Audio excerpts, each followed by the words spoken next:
Hello বন্ধুরা, আজ ভিডিওটা হচ্ছে 1 জানুয়ারি। আমি আজকে মাটন রান্না করেছি খুব সিম্পল ইয়েতে। প্রথমে মাংসগুলো ধুয়ে নিলাম, তারপরে তাতে নুন, হলুদ, শুকনো লঙ্কা, দই আর যে মিক্সিতে পেস্ট করে যে মশলাগুলো দেব তার থেকে কিছু 2 চামচের মতন মশলা মিশিয়ে এটাকে 2 ঘন্টার জন্য ছেড়ে দিলাম। তারপরে কড়াইতে তেল গরম হলে দিয়ে দিলাম কিছুটা গোটা গরম মশলা, তারপরে যে পেস্টটা বানিয়ে রেখেছিলাম সেটা দিয়ে আর আলাদা করে গরম জল করে রেখেছিলাম সেটা দিয়ে মশলাটাকে ভালো করে কষিয়ে নিলাম। কষানোর পরে আমি তাতে আস্তে আস্তে মাংসগুলো সব দিয়ে দিলাম।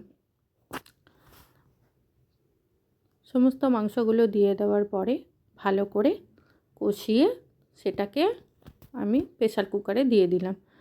এবার প্রেসার কুকারে 3টে সিটি মাত্র 3টে সিটি দিয়ে দিলাম।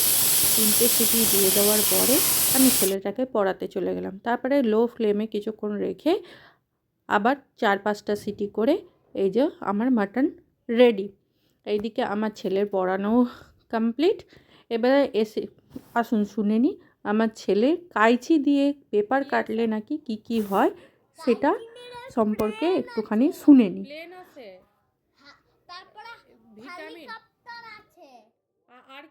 দিনটা 1 জানুয়ারি, অন্যবার আমি তাও ছেলেটাকে নিয়ে এখান ওখান ঘুরতে যাই, কিন্তু এবারে পক্স হয়ে যাওয়ার কারণে ছেলেটাকে ঘরে নিয়ে এইভাবে আমার 1 জানুয়ারি